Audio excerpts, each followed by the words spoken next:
ఓం నమ శివాయ. మనము శ్రీ మహాకవి బొమ్మర పోతనామాత ప్రణీత శ్రీ మహాభాగవతమును పారాయణం చేస్తున్నాము. దశమ స్కందంలో ఉన్నాము. అందులో భాగంగా మనము బాణాసురుని యొక్క చరిత్రను అనే ఘట్టాన్ని అధ్యయనం చేస్తున్నాము. అంటే శ్రీకృష్ణునికి బాణాసురుడికి యుద్ధం జరుగుతుంది.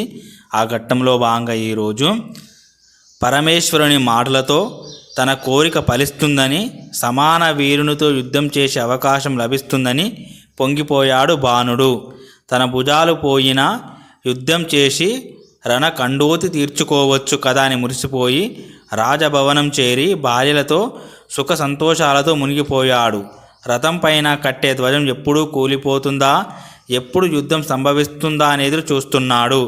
బాణాసురుడి ప్రియపుత్రిక పేరు ఉషాకన్య. ఆ కన్య ఎంతో సౌజన్యమూర్తి, అతిలోక సౌందర్యవతి, సకల కళలు నేర్చిన తేజస్విని, సుకుమార గాత్రి. మన్మధుని ఆరో బాణమా అని అనుకునేటంత లావణ్యవతి, చంద్రవదన, తుమ్మెద రెక్కల వంటి నిగనిగలాడే కేశకాంతికల సుందరి, కమలాక్షి, సుగుణశీల. బాణుని గారాల పట్టి ఒకరోజు తన బంగారు భవనం పైభాగాన ఉన్న వేదిక మీద మెత్తని పాన్పు పైన శయనించింది. ఆ రాజకన్యకు మెల్లగా నిద్ర పట్టింది. ఆ నిద్రలో ఒక మంచి కల కంది. అంతకు ముందెప్పుడు ఎవరి వల్ల విననటువంటి, తానెన్నడూ చూడనటువంటి అసమాన సౌందర్యశాలి అయిన అనిరుద్ధునితో కలిసి సుఖించినట్లు కలలు అనుభూతి చెందింది. కల నుంచి మేల్కొన్న ఉషాకన్య కన్నుల నుండి బాష్ప కణాలు జారి చెక్కిలి మీద పడుతున్నాయి. అది కల కాదు, నిజమే అనుకుంది. మనోహరమైన అనిరుద్ధుని రూపారేఖ విలాసాలు తన కళ్ళ ముందు నిలిచి ఉన్నట్లే అనిపించింది ఉషాకన్యకు. ఒక్కసారిగా ఆమె కలవరపాటు చెందింది. ఆ సంతోషంలో బయలు ప్రదేశాన్ని గట్టిగా కౌగిలించుకుంది. అంతేకాకుండా ఉషాకన్యకు కలలో జరిగిన సంగతులు ఒక్కొక్కటి కళ్ళ ముందు కదలాడుతున్నట్లు అనిపించింది. తనను కలలో గట్టిగా కౌగిలించుకున్న సుందరాంగుడు సాక్షాత్తు మన్మధుడు అయి ఉంటాడని భావించింది. ఆ సరస సల్లాపాలు, మన్మథ క్రీడలు, వస్త్ర కేశ ఆకర్షణలు, చెక్కిళ్లపై, నుదుటిపై, నడుముపై, కుచాలపై, బాహుమూలాలపై ఏర్పడిన గోళ్ళ చిహ్నాలు మొదలైనవన్నీ ఆమె మనస్సులో మెదులుతూ చెరగని ముద్ర వేశాయి. ఉషాకన్య తన మనోభావాలను ఎంత అణుచుకుందామనుకున్నా ప్రియుడి మీది ఆమెకు గల ప్రేమ బయటపడుతూనే ఉంది. ఆమె తనలో కలుగుతున్న లజ్జను ఎవరికీ కనపడకుండా ఎంత దాచుకుందామనుకున్నా శరీరం మీద ఏర్పడుతున్న పులకలు దాచనివ్వడం లేదు. మన్మథ అగ్నితో వేగిపోతుందనడానికి వక్షస్థలంపై మెరుస్తున్న పెద్ద పెద్ద ఆరాలన్నీ కందిపోవటమే రుజువుగా కనిపిస్తుంది. ఆమె మనసు ఎప్పుడూ నాయకుడైన అనిరుద్ధుడిపైనే లగ్నమైందనడానికి చెలికత్తెలు మాట్లాడినప్పుడు మారుమాట చెప్పడం మర్చిపోయి మౌనం వహించడమే నిదర్శనము. ఉషాకన్య మనస్సులో సిగ్గు, మోహము, భయము ఒకేసారి కలగడంతో మంచు కప్పిన పద్మంలా గోచరిస్తుంది. ఈ శృంగార నాయిక మొదటి లక్షణమైన చింతలో కోరుకొనిపోయి మేలి ముసుగు వేసుకోవడం కూడా విస్మరించింది. ఈ విధంగా ఆమె విరహ వేదనలో కొట్టుకుపోతున్న మనస్సుతో చెరుల చెంత చేరినప్పుడు తన మనోభావాన్ని వ్యక్తం కాకుండా మరుగుపరిచింది. ఉషాకన్య తనలో కనబడుతున్న అనురాగ చిహ్నాలను చెలులకు కనబడకుండా దాచుకుంది. మాటి మాటికి వస్తున్న నిట్టూర్పులను లోపలే ఉంచుకొని బయటపడకుండా జాగ్రత్త పడింది. కుచముల మీద ఏర్పడిన చెమట బిందువులను ఎవరూ చూడకుండా మెల్లగా తుడిచి వేసుకునేది. చెక్కిలిపై జారిపోతున్న కన్నీటి బిందువులను రెప్పల మధ్యలో ఇముడ్చుకునేది. చెలులు గ్రహించకుండా ఉండేటందుకు ముఖమెత్తి వాళ్ళను చూస్తూ రండి రండి, ఆకాశంలోకి ఎన్ని చుక్కలు వచ్చాయో చూద్దాం అని పిలుచుకువచ్చేది. ఈ విధంగా ఉషాకన్య తన అనురాగ విషయం ఎవరికీ తెలియకుండా ప్రవర్తిస్తున్న సమయంలో అంతకంతకు ఆమె విరహతాపం ఎక్కువై కన్నీరు వరదలుగా జాలువారింది. ఆమె వక్షస్థలము ఆ కన్నీటితో పూర్తిగా తడిసిపోయింది.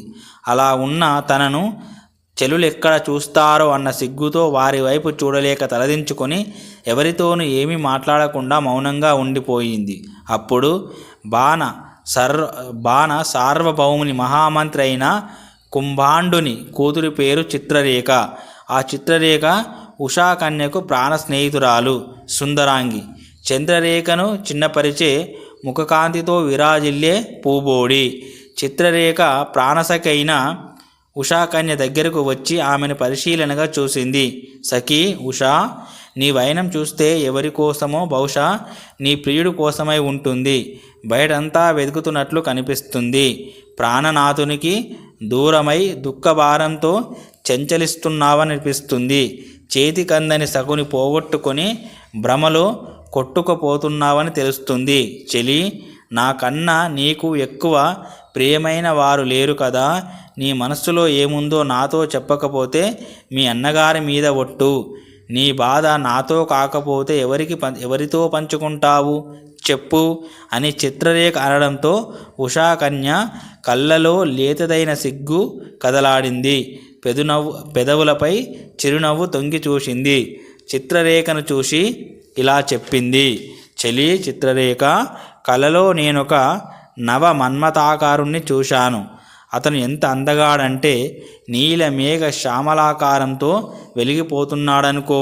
ఉన్నతమైన వక్షస్థలము, తామర రేకుల వంటి కన్నులు, పసుపు పచ్చని పట్టు వస్త్రము, సౌకుమార్యంతో నిండిన శరీర సౌభాగ్యము, రత్నాలతో పొదిగిన కర్ణకుండలాలు, భుజకీర్తులు, అంగుళీయకాలు, రకరకాల హారాలు, వినసొంపైన సవ్వడులు చేసే మణి నూపురాలు ఒక్కటేమిటి, ప్రతి ఒక్కటి ఆ యువకుని అందచందాలను ఇన్మడింపజేశాయి. పద్మనన చిత్రరేఖ, అందగాడు నన్ను తన బిగి కౌగిలిలో చేర్చి అదరామృతాన్ని ప్రసాదించి తీయటి మాటలతో అలరించి మన్మథ కేలిలో ఆనందింపజేశాడు. కానీ అదేమిటో నన్ను దుఃఖ సముద్రంలో ముంచి వెంటనే వెళ్ళిపోయాడు అని చెప్పి ఉషాకన్య తన మనస్సు మన్మథ తాపానికి గురికాగా విరాగ్నికి తట్టుకోలేక కన్నీరు మున్నీరుగా విలపించింది. దుఃఖంతో పూడుకపోయిన ముఖం వంచుకొని ఇక మాట్లాడలేక మౌనంగా ఉండిపోయింది. అప్పుడు చిత్రరేఖ తన చెలి బాధను అర్థం చేసుకుని ఈ విధంగా పలికింది. సఖీ ఉషా, నేను ఉండగా నీవెందుకు బాధపడతావు? నా నేర్పరితనం నీకు తెలియదా? యక్ష కిం పురుషాది దేవతల యొక్క, ఆకాశచారులైన సిద్ధ సాధ్య కిన్నర శ్రేష్ఠుల యొక్క, నాగరాజుల యొక్క, మానవోత్తముల యొక్క రూపురేఖలను పటంలో చిత్రించి తెచ్చి నీకు చూపిస్తాను. వారిలో నీ మనస్సును హరించిన సుందరాంగుడెవడో నీవు చెబితే వెంటనే వెళ్ళి ఆ మన్మథాకారుని తెచ్చి నీ ముందు ఉంచుతాను అని చెప్పి ఉషాకన్యను ఒప్పించి చిత్రపటాలను సిద్ధం చేయడానికి చిత్రరేఖ ఉపక్రమించింది. మంచులాంటి మిలమిల కాంతులను ధిక్కరించే తలతలమని మెరిసే తెల్లని వస్త్రాన్ని చిత్రాలు వ్రాయడానికి పొందుపరుచుకుంది. వజ్రపు పొడిలో కలిపిన 5 రంగులను వేరువేరు బంగారు, వెండి పాత్రలలో పదిలపరిచింది. రంగులు వ్రాసే కుంచెను చేతిలో ధరించింది. ఒక నిర్జన ప్రదేశానికి వెళ్ళింది. ముల్లోకాలలో పేరు ప్రతిష్టలు గల గొప్ప అందగాలైన యవ్వనవంతులను గురించి తెలుసుకుంది. ఆ సుందరాంగుల చిత్రాలను పటం మీద చిత్రించింది. ఆ నవ యువకుల పేర్లను, వారి కుల గోత్రాలను చిత్రం కింద వ్రాసింది. సర్వసమగ్రంగా తయారు చేసిన రాజకుమారుల చిత్రపటాలను తెచ్చి ఉషాకన్య ముందు పెట్టి, ఈ పెద్ద వస్త్రంలో నేను చిత్రించని వీర శృంగార పురుషుడు లేడు సఖీ. వారందరి వివరాలు ఒక్కొక్కటిగా చెబుతాను, శ్రద్ధగా విను. జాగ్రత్తగా చూసి నీ నాయకుడెవరో చెప్పు, నీ కోరిక తీరుస్తాను. సఖీ ఉషా, ఈ పటాలలో ఉన్నవారు చూడు. వీరంతా కిన్నరులు, కింపురుషులు, గంధర్వులు, మనోహరమైన సంగీత కళలో నిష్ణాతులు, గాన కోవిదులు వీరున్నారే. వీరు ఆకాశంలో సంచరించే సిద్ధులు, సాధ్యులు, చారణులు. యథేచ్ఛగా విహరించేవారు, ఎప్పుడు యవ్వనంలోనే ఉంటారు.